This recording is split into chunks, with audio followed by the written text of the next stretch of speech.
जय माँ भारती।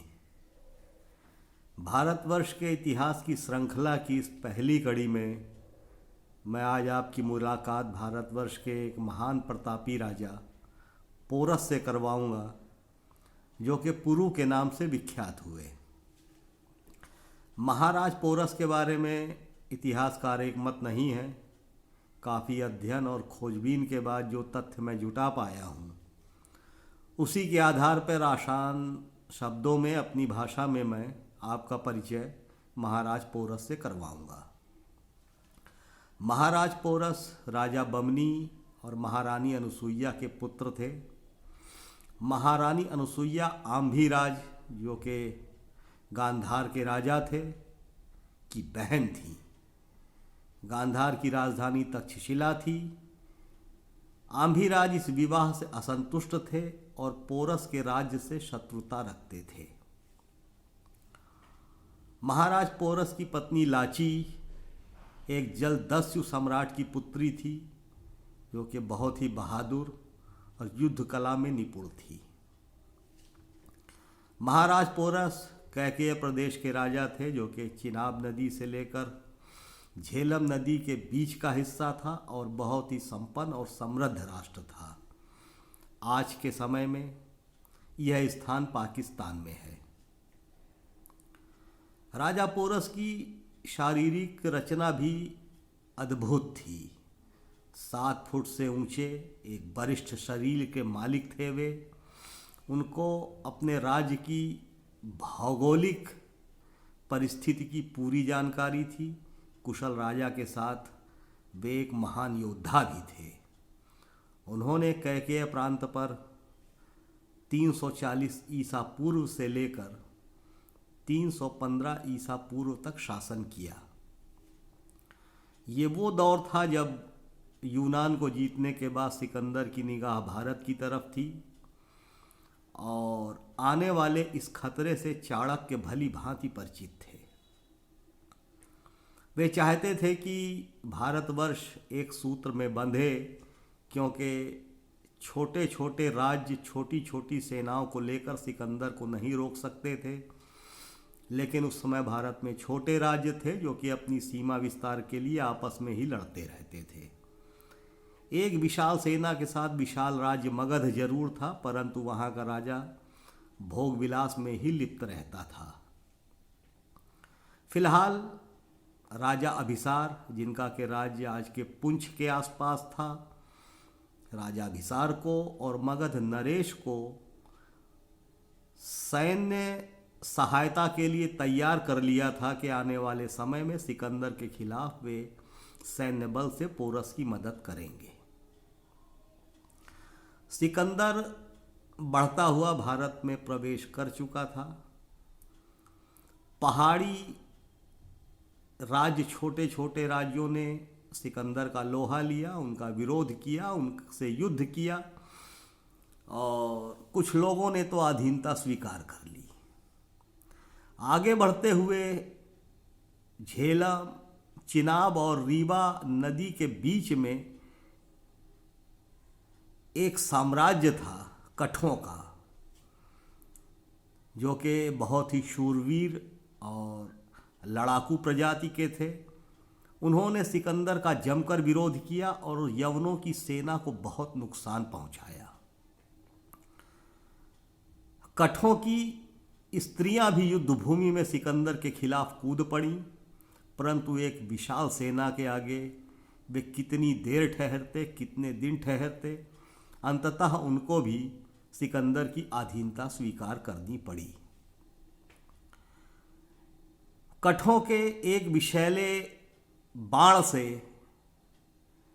सिकंदर का बायां कंधा हल्का सा छिल गया था और यही बाण आगे चलकर सिकंदर की मृत्यु का कारण बना। गांधार प्रदेश के राजा आम्भीराज ने आगे बढ़कर सिकंदर का स्वागत किया, उनको अपने राज्य की भूमि दी और सैन्य सहायता भी दी। वह सिकंदर को अपने शत्रु पोरस के खिलाफ इस्तेमाल करना चाहते थे। कुछ ही दिनों में सिकंदर ने झेलम नदी के दूसरे किनारे पर अपना पड़ाव डाल दिया अपने सैन्य बल के साथ और राजा पोरस के पास अधीनता स्वीकार करने का संदेश भेजा। परंतु इस प्रस्ताव को ठुकराते हुए राजा पोरस ने युद्ध क्षेत्र में मिलने की बात कहकर युद्ध की तैयारियां शुरू कर दी।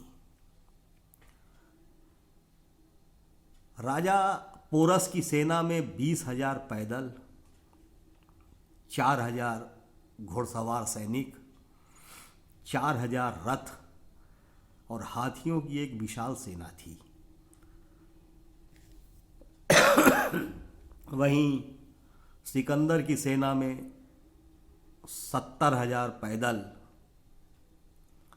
और 7,000 घुड़सवार के साथ अधीन किए हुए राजाओं की सेना और आंभीराज की सेना थी।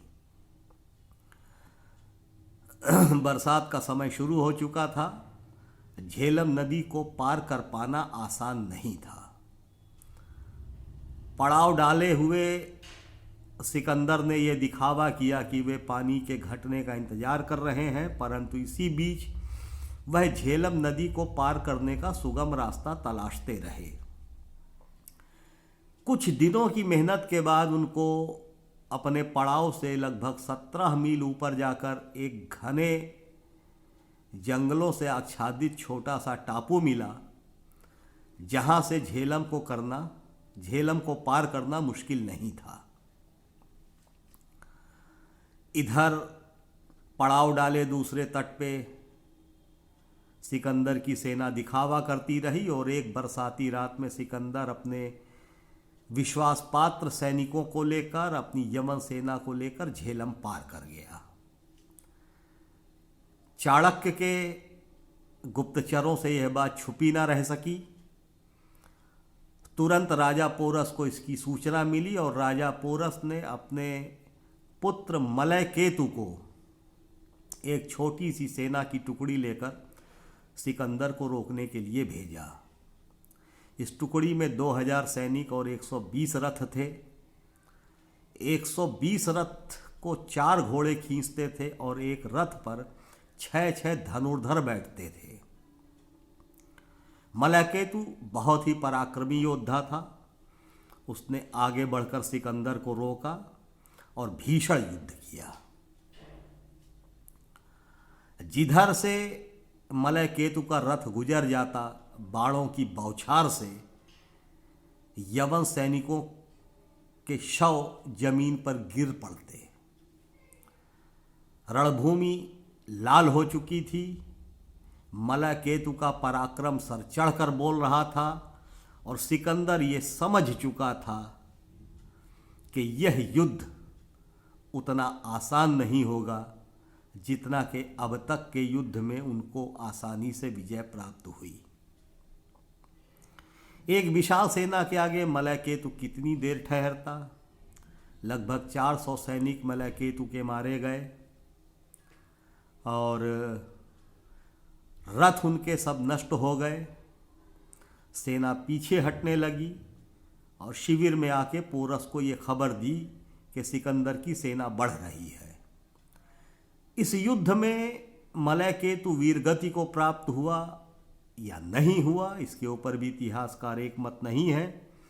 फिलहाल यहाँ हमारा विषय पोरस है, मलयकेतु नहीं। झेलम के इस तरफ अपने शिविर में एक सैन्य टुकड़ी छोड़कर महाराजा पोरस आगे बढ़े और कर्री के मैदान में व्यूह रचना करके सिकंदर की सेना का इंतजार करने लगे। सिकंदर की सेना भी कर्री के मैदान में पहुंची और युद्ध प्रारंभ हुआ। ईसा पूर्व 326 ईस्वी में यह युद्ध लड़ा गया, जो कि झेलम के युद्ध के नाम से मशहूर हुआ। एक प्रलयंकारी युद्ध था यह। पोरस हाथी पर बैठकर स्वयं ही सेना का संचालन कर रहा था और जीवन में पहली बार सिकंदर ने और यवनों ने हाथियों की सेना देखी थी। हाथियों के चिंगाड़ से और बादलों की गर्जना से, क्योंकि लगातार बरसात हो रही थी, बादल गरज रहे थे, एक दहशत का माहौल व्याप्त हो गया था। घुड़सवार सैनिक हतप्रभ थे, वे बाणों की वर्षा करें या अपने घोड़ों को नियंत्रित करें।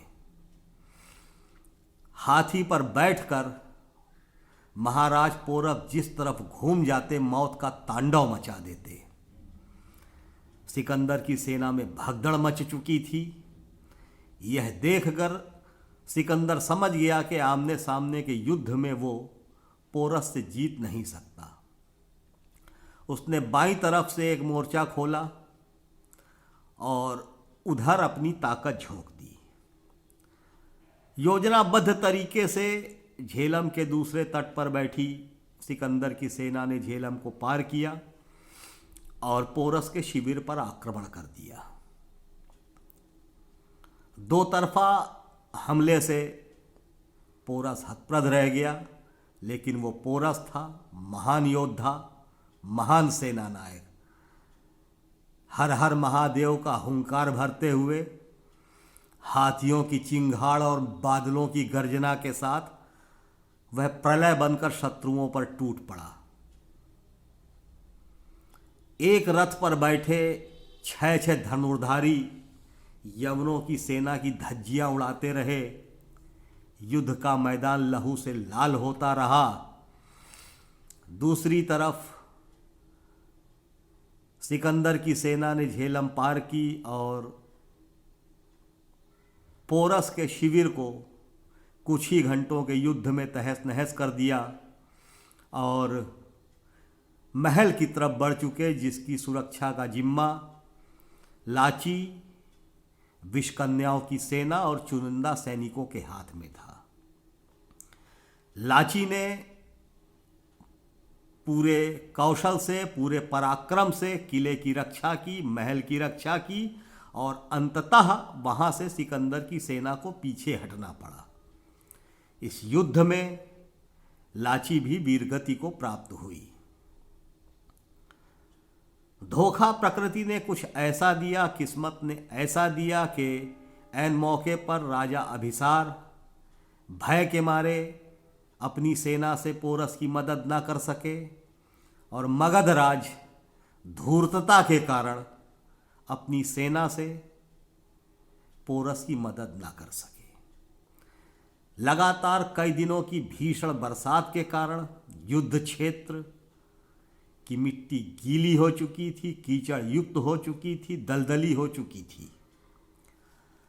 हाथियों के पांव उस मिट्टी में धंस रहे थे, जिससे कि उनकी आक्रामकता शिथिल हुई और रथ के पहिए भी उस कीचड़ में धंस रहे थे, जिससे कि तीरंदाज जो रथ पर सवार थे वह भी असहाय अपने आप को महसूस करने लगे। परंतु पोरस की सेना थी वो। पोरस ने फिर से एक बार हुंकार भरी और यवनी सेना पर टूट पड़ा। सिकंदर की सेना कभी आगे बढ़ती और कभी पीछे हटने लगती। यह देखकर सिकंदर अपनी एक विशेष टुकड़ी के साथ स्वयं ही युद्ध भूमि के बीचों बीच में कूद पड़ा। तभी पोरस के छोटे भाई ने तीव्र गति से एक ही भाले के प्रहार से सिकंदर के घोड़े भवकाली का वध कर दिया। परिणाम स्वरूप सिकंदर धरती पर गिर पड़ा और सामने साक्षात यमराज के रूप में हाथ में कृपाण लिए महाराजा पोरस खड़े थे। यवन सेना हक्की बक्की हो गई। निहत्थे पर वार किया जाए या न किया जाए, इस असमंजस की स्थिति से जब तक पोरस निकलते तब तक सिकंदर का एक अंगरक्षक तीव्र गति से सिकंदर को लेकर वहां से भाग निकला।